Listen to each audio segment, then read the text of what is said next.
A Índia decretou hoje a maior quarentena do mundo, isolando 1 bilhão e 300 milhões de habitantes por 3 semanas. Por isso, vamos agora ao vivo a Londres conversar com o correspondente Sérgio Wuttke.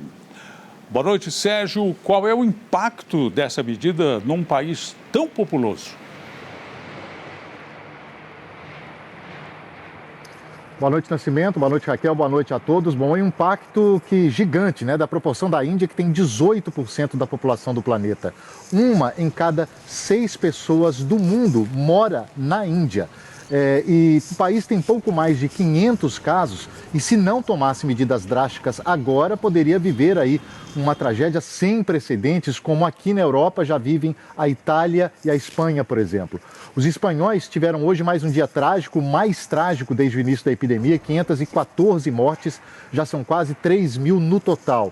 O Reino Unido também teve o maior número de mortes nesse período de 24 horas. Hoje começou aqui o confinamento obrigatório imposto pelo governo. As ruas já estão visivelmente muito mais vazias, como aqui na zona oeste da cidade. E eu tive hoje em alguns pontos de Londres para mostrar uma cidade que já está bem diferente. O aviso é claro: mantenha a distância e só viaje pela cidade se for necessário. Tem até em português.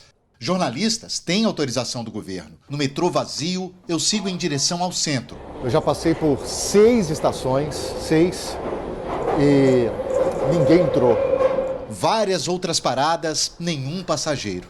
Enquanto isso, o governo confirmava o dia mais trágico no Reino Unido desde o início da pandemia. 87 mortes. Chego a uma das estações mais movimentadas de Londres para testemunhar uma nova realidade. Completamente vazia. Eram 11 da manhã. Quem precisou usar o transporte coletivo nas horas de pico não teve tanta sorte. Impossível seguir a recomendação do governo para manter 2 metros de distância. Era algo difícil também no centro da cidade. Não mais. Essa crise, ainda que temporariamente, tirou da capital britânica, a maior cidade da Europa, uma das suas principais características: a quantidade e a diversidade de gente nas ruas. Tá assim hoje, vai ficar assim nas próximas semanas e ninguém sabe quando vai voltar ao normal. Catarina não tem palavras para descrever esse cenário. Ela e todos aqui só podemos sair de casa por um curto período de tempo. As ruas só não estão silenciosas por causa do tráfego, principalmente dos ônibus que ainda estão rodando. Na Regent Street, uma das mais famosas de Londres, ando praticamente sozinho. Teatros, praças, grandes avenidas, quase nenhum movimento. Essa aqui é a Trafalgar Square, que é outro ponto muito emblemático de Londres. É aqui que ficam alguns museus famosos, como a National Gallery, por exemplo. Num dia assim, de sol e céu azul, seria impensável ver um lugar desse assim vazio. É uma guerra silenciosa para a qual 12 mil aposentados do sistema de saúde se apresentaram para trabalhar.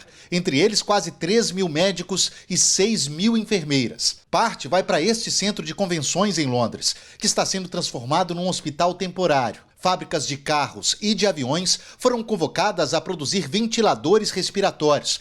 30 mil em 2 semanas. É como se a cidade se preparasse para um ataque. Os brasileiros que trabalham com entregas me contam que a demanda caiu 70% e que eles vão ter dificuldades em pagar as contas no fim do mês. A gente vai atrasar aluguel, vai atrasar tudo. Não são só eles, mas entre a economia e a saúde, os britânicos, ainda que não sejam todos e que a reação tenha sido mais demorada que a dos vizinhos, optaram por salvar vidas. Nos últimos dias, o Reino Unido deu uma guinada para impor medidas cada vez mais restritivas, a exemplo do que já tinham feito outros países europeus.